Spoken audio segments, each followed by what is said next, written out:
महाराष्ट्र के पूर्व गृह मंत्री अनिल देशमुख पर कसा ईडी का शिकंजा। 100 करोड़ रुपए की वसूली केस में प्रवर्तन निदेशालय ने आज पूछताछ के लिए बुलाया। वकील ने ईडी को चिट्ठी लिखकर किसी और दिन बुलाने की मांग की है। अनिल देशमुख के पीए कुंदन शिंदे और पीएस संजीव पलांडे को ईडी ने गिरफ्तार किया। दोनों prevention of money laundering act के तहत गिरफ्तार किया गया है। आज कोर्ट में पेशी। ईडी ने कल मुंबई और नागपुर में अनिल देशमुख के 5 ठिकानों पर छापेमारी की थी। देशमुख के सीए और बिजनेस पार्टनर के घर पर भी तलाशी ली गई थी। ईडी के छापे पर अनिल देशमुख का बयान। बोले, परमवीर सिंह को मुंबई के कमिश्नर के पद से हटाया, इसीलिए आरोप लगाए। मैंने पूछताछ में ईडी के अधिकारियों का पूरा सहयोग किया।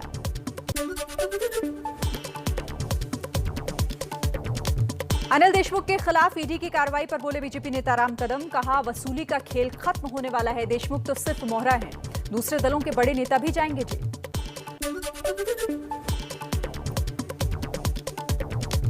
अयोध्या में विकास कार्यों को लेकर आज प्रधानमंत्री नरेंद्र मोदी की अहम बैठक। नए मास्टर प्लान पर होगी चर्चा। वीडियो कॉन्फ्रेंसिंग के जरिए यूपी के सीएम योगी आदित्यनाथ भी जुड़ेंगे।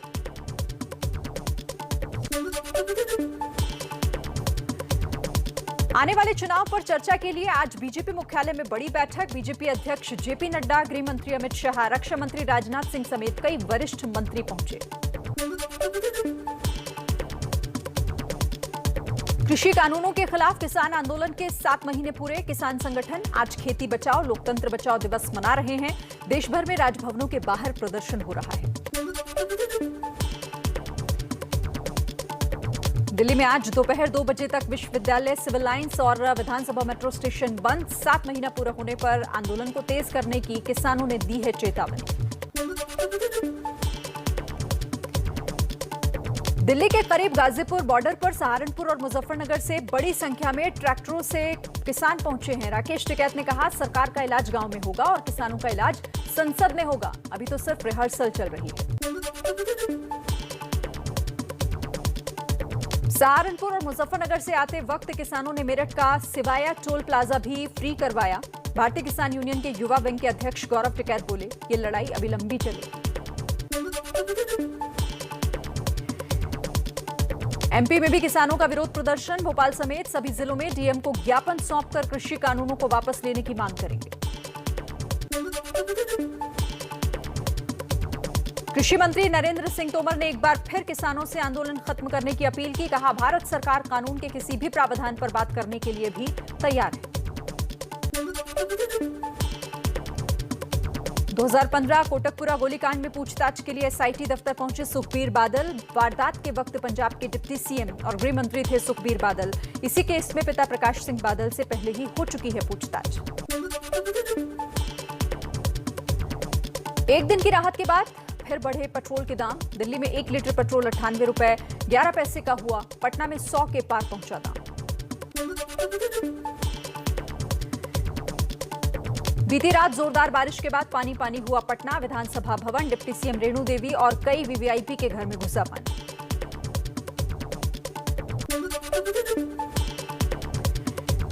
पटना एयरपोर्ट जाने वाली सड़क पर भी भरा पानी। हवाई अड्डे से आने जाने वालों को हो रही है परेशानी।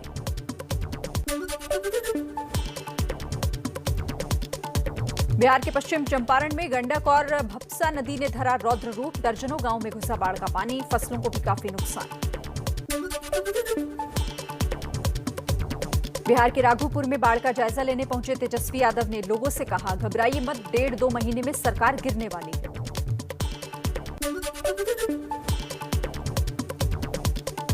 यूपी में उन्नाव में गंगा का जलस्तर बढ़ने से कटाव तेज। रविदास मोहल्ले में गंगा किनारे बने घरों को खाली कराया जा रहा है। बिहार के मुजफ्फरपुर में खतरे के निशान से करीब पहुंची बूढ़ी गंडक नदी का पानी। नदी के आसपास के गांव में अलर्ट जारी।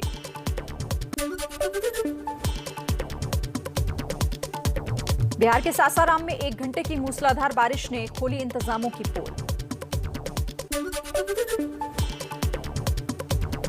दिल्ली में 24 घंटे में 4 मर्डर। सुल्तानपुरी में सरेआम बीच सड़क पर अधेड़ उम्र के व्यक्ति की चाकू से गोदकर हत्या कर दी गई। पुलिस को लूटपाट के इरादे से मर्डर का शक।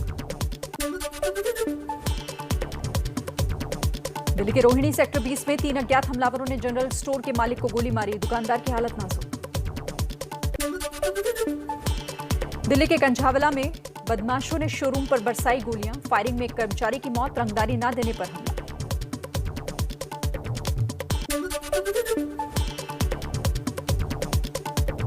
दिल्ली के रघुबीर नगर में दिन दहाड़े हत्या, बदमाशों ने दुकान में घुसकर प्रॉपर्टी डीलर विनोद भाटी को गोली मारी। दिल्ली के द्वारका में दंपति पर कातिलाना हमले में पुलिस को ऑनर किलिंग का शक, दोनों ने घर से भागकर शादी की थी, दोनों का गोत्र भी एक ही है, पति की मौत हो चुकी है और पत्नी अस्पताल में जिंदगी और मौत से जंग लड़ रही है। देश में पिछले 24 घंटों के दौरान कोरोना के 48,698 मरीज सामने आए हैं, 1,183 लोगों की मौत हो गई है। भारत में अब भी करीब 6 लाख लोग कोरोना से पीड़ित। देश में वैक्सीनेशन की तेज रफ्तार, पिछले 24 घंटों में 61 लाख से ज्यादा लोगों को वैक्सीन लगी, अब तक 31 करोड़ 50 लाख से ज्यादा लोगों का टीकाकरण।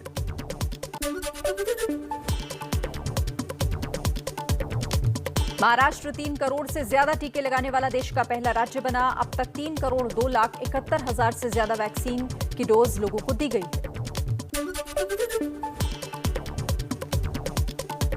दिल्ली में गुरुवार को हुआ रिकॉर्ड वैक्सीनेशन, 1.5 लाख से ज्यादा लोगों को लगी वैक्सीन, 1.25 लाख से ज्यादा युवा शामिल।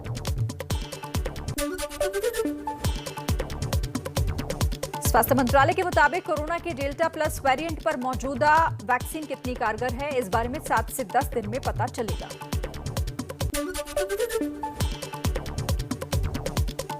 देश में पहली बार 2 साल 8 महीने की बच्ची को लगी कोरोना की वैक्सीन, कानपुर के प्रखर हॉस्पिटल में हुआ कोवैक्सीन का ट्रायल।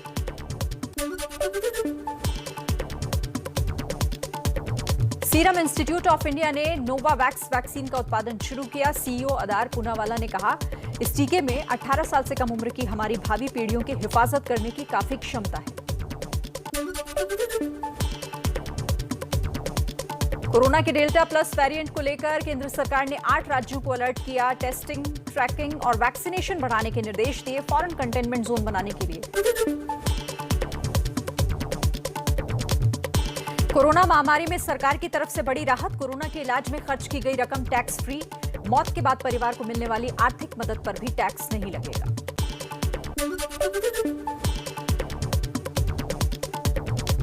सुप्रीम कोर्ट की कमेटी की रिपोर्ट के हवाले से बीजेपी का आरोप, दिल्ली सरकार ने की थी जरूरत से 4 गुना ज्यादा ऑक्सीजन की डिमांड। केजरीवाल बोले, मैं 2 करोड़ लोगों की सांसों के लिए लड़ा।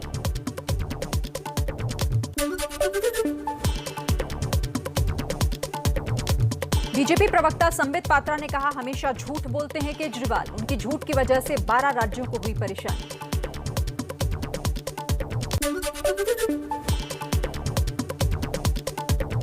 विपक्ष के निशाने पर आए दिल्ली के सीएम अरविंद केजरीवाल ने कहा, मेरा गुनाह है कि मैं अपने 2 करोड़ लोगों की सांसों के लिए लड़ा। मनीष सिसोदिया बोले, बीजेपी झूठ बोल रही है। देश में ऑक्सीजन के प्रोडक्शन और डिस्ट्रीब्यूशन को लेकर केंद्रीय स्वास्थ्य मंत्रालय ने सुप्रीम कोर्ट में हलफनामा दाखिल किया। दिल्ली सरकार पर जारी अंतरिम रिपोर्ट भी शामिल, जिस पर बीजेपी और आम आदमी पार्टी में विवाद चल रहा है।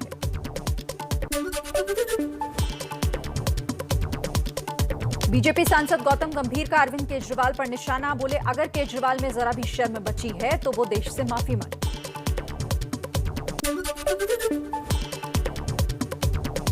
दिल्ली में 24 घंटे में कोरोना के 115 नए केस मिले, कोरोना संक्रमण की दर 0.15% हुई, 4 मरीजों की मौत।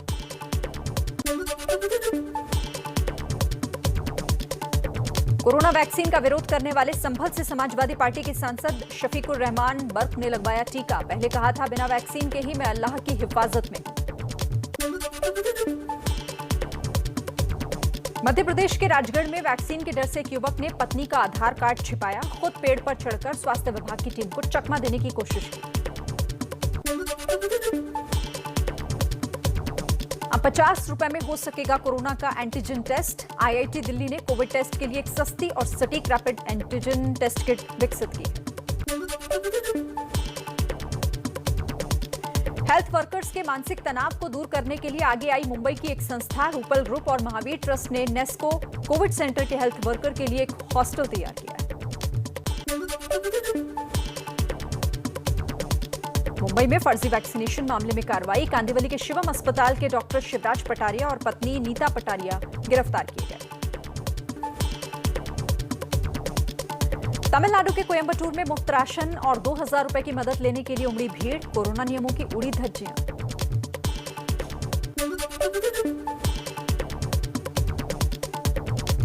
हरियाणा में कोरोना के प्रति खतरनाक लापरवाही। फरीदाबाद में नाइट कर्फ्यू के दौरान पूल पार्टी के आरोप में 7 लड़के और 7 लड़कियों को हिरासत में लिया गया। पूल संचालक के खिलाफ मुकदमा दर्ज किया गया। राजस्थान के सीकर में कोरोना काल में लापरवाही की तस्वीरें देखने को मिली। टीकाकरण केंद्र के अंदर और बाहर उड़ रही हैं कोरोना प्रोटोकॉल की धज्जियां। सूचना प्रसारण मंत्री रविशंकर प्रसाद का अकाउंट ब्लॉक करने पर ट्विटर की सफाई। कहा, रविशंकर प्रसाद का अकाउंट ब्लॉक करने की वजह डीएमसीए का नोटिस था। ट्विटर के मुताबिक मंत्री के ट्वीट को लेकर कॉपीराइट के उल्लंघन की शिकायत मिली थी। ट्विटर ने कल कानून मंत्री रविशंकर प्रसाद का अकाउंट 1 घंटे के लिए ब्लॉक कर दिया था। रविशंकर प्रसाद ने इसे आईटी एक्ट का उल्लंघन बताते हुए कड़ी आपत्ति जताई थी।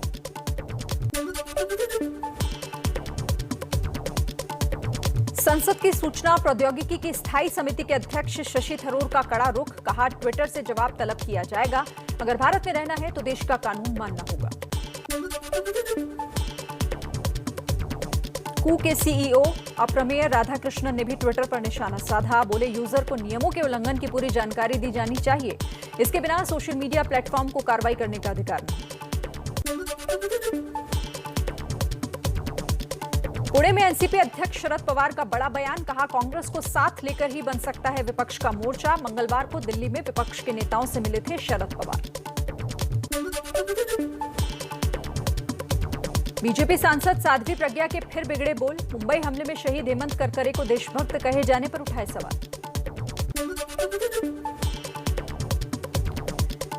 यूपी में धर्मांतरण मामले में विदेशी फंडिंग की जांच अब प्रवर्तन निदेशालय करेगा। प्रवर्तन निदेशालय ने मनी लॉन्ड्रिंग का केस दर्ज किया है। गाजियाबाद बुजुर्ग पिटाई केस में आरोपी प्रवेश गुर्जर का मोबाइल बरामद कर लिया गया। मोबाइल से डेटा डिलीट कर दिया गया है। पुलिस ने मोबाइल को एफएसएल जांच के लिए भेजा है। पुलिस को तमंचा और कैंची भी बरामद हुई।